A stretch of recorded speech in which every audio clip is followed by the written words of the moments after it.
All my life, I've always found the Ultra series and kaiju-related media in general to be a bit difficult to get into.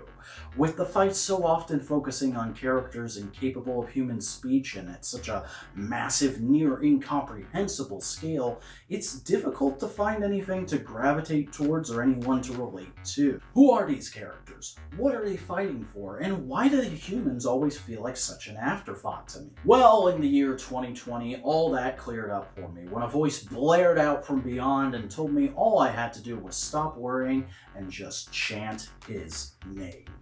Hi, I'm the Vacuuminator, and this is a video on Ultraman Z. This video is a production of Modular Media. If you'd like to see regular weekly podcasts on tokusatsu and beyond, please check out and support Modular Media using the card on your screen now so that we can one day create more robust content on a regular basis. Now, on with the video. Ultraman Z, or Zet, or Z, depending on how this symbol is pronounced in your home country, is a 25-episode tokusatsu series produced by Super Eye Productions in the year 2020. It is the third Reiwa Ultra series, the 12th New Generation Hero series, and the 36th Ultra series overall. Written by the late Kota Fukuhara and directed by Kyotaka Taguchi and many others, it stars Koshu Hirano as Haruki Natsugawa, a member of Storage, the latest in a long line of Japanese organizations responsible for investigating monsters and aliens and defending the Earth from their attacks. The series opens with the titular Ultraman Z chasing a monster through near-Earth space with his master Ultraman Zero. The two try to stop it from reaching Earth, but it proves too tricky for them and send Zero into a portal, him only managing to toss Zet some Ultra Metals and a transformation device called a Z-Riser, and instructing him to chase the monster and stop it no matter what before being swept away. Meanwhile, Haruki is cleaning up the damage from the latest Storage and monster battle with the use of a mech when suddenly Zet and the monster crash into the city. After assessing the situation, Haruki and Zet join forces to try and stop the monster, but when a particularly strong blast from it nearly kills them, Zet invites Haruki to merge with him, and he agrees, the two becoming Ultraman Z, Alpha Edge, and beating the monster in short order and retrieving most of the Ultra Metals it stole. However, plenty of Ultra Metals are still missing, and without Zero to guide them, the two are stuck working together to find the rest of the Ultra Metals, all the while dealing with Storage's constant advancements in technology, their captain living a juggalist double life, and a mysterious force out there somewhere manipulating the Earth's kaijus and the Ultra Metals themselves. Can they unravel the seemingly unconnected plot threads surrounding them, all the while growing into the heroes they were always meant to be and keeping their double identities a secret? You'll have to tune in to find out.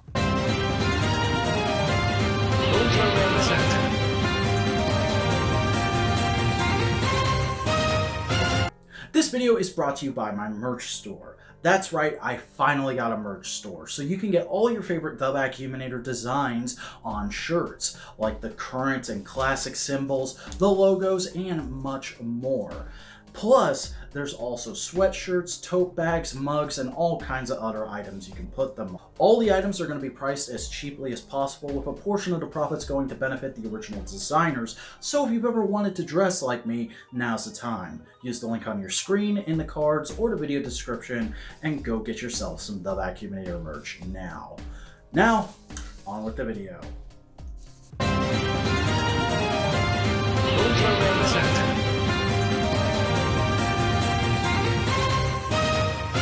Ultraman Z was the first Ultra series to simulcast worldwide on YouTube with subtitles in just about every major language, and as such, it was the one that finally got me to join the bandwagon. I should clarify though, this wasn't my first Ultra series. I started with the original Ultra Q and Ultraman from 1966 and tried Ultra 7 before leapfrogging all the way to Ultraman Neos and finishing that just before Z began airing. However, none of those series captivated me the way Z did. It was the first Ultra series I saw where the main character and his Ultra actually talked to each other on a regular basis. The first series where the effects were so good that I totally bought into the world without breaking down how they did certain things in my head, and the first series where all the supporting characters, while still very straight-laced, came off as engaging real people I could connect with beyond just being basic paramilitary personnel or journalists. Obviously, I have no idea if it was actually the first time the former two elements happened, and the latter is purely subjective, but despite keeping up to date with the Ultra series since and endeavoring to watch more older installments when I have time, Z is still my favorite. The series just has this pure, heroic, and human spirit to it that feels like it's constantly asking the questions, what is the Ultra series? What are its morals? And why is Baco such a fucking Chad? There's a lot going on in Z's story, so much so that I could probably do more videos about it in the future, because right now I really just want to focus on what I feel the core of that story is, that being Haruki and Z's arc. When we first meet them, they're both fairly brash compared to those around them, but through unlocking new forms and powers and dealing with all manner of sci-fi scenarios, they manage to grow into true heroes. And the series uses this arc of theirs to discuss what exactly a hero is and should be, which, if you're at all familiar with my channel, you know is something I'm a bit of a sucker for. Especially in cases like this, where it's not just a simple bombardment of platitudes and lessons of the week for kids, but rather real moments of growth and change for our protagonists, which is most strongly done in an arc towards the middle of the series, wherein Haruki starts freezing up during battle, due to having seen a monster he had to defeat in order to defend a group of humans was only defending its nest. He begins questioning if destroying monsters as Z is truly the right thing to do, which is made all the more complicated when we find out that his father was a firefighter who died in a monster attack when he was a kid.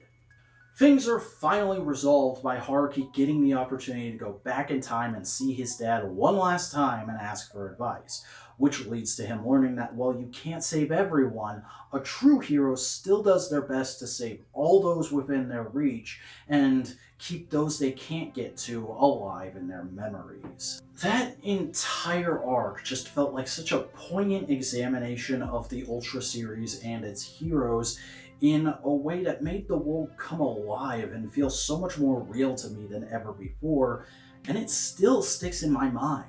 The series was not without its real-world setbacks, though. First, when head writer Kota Fukuhara passed away due to a brain hemorrhage, and several replacements had to be found in order to finish the remaining episodes he had yet to write beyond a basic plot outline. And second, when the COVID-19 pandemic hit, and forced Super Riot to delay filming by 2 months in order to reassess and reorganize production to accommodate for the new challenges. That being said, I think you can hardly tell by the finished product. Z still feels like a complete show, made the way it was always intended to be.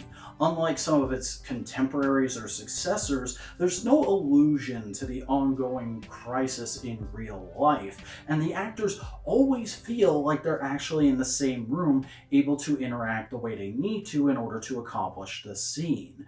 And looking back just 2 years later, that's honestly really impressive. Like most other Ultra series, Z had a ton of merchandise, from roleplay toys for the Z-Riser and Ultra Metal to Child Tough and collector-grade figures of all the major action characters, even shirts. The only thing that actually took a while to come out was the score, because for reasons unknown to this host, the music from Z didn't actually surface as full clean tracks until just earlier this year, which was a real shame because in addition to the absolute banger of an OP, I Ask That You Chant My Name by the legendary Masaki Endo, Z features a wonderful score by Hijie Anzai. That transformation theme is a bop. Ultraman Z is a fantastic series that I would highly recommend to anyone interested. It's fun, insightful, action-packed, and extremely heartfelt. Plus, at about half the length of most of the other shows I've covered on this channel, and being legally available with English subtitles right here on YouTube, it's probably a way easier ask. So I ask you, won't you join me and chant his name? Ultraman Z! Thank you for watching. If you haven't already, please subscribe and ring that bell in order to enable notifications so you can get every one of my videos sent directly to your inbox.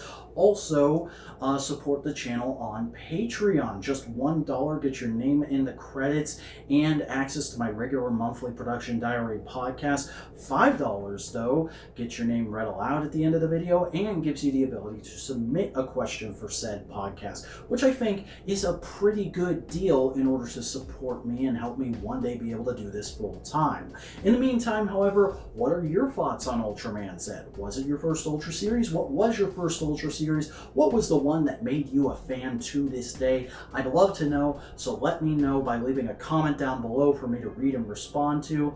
Until then, this is the Vacuuminator reminding you that you never fail until you stop trying. Take care.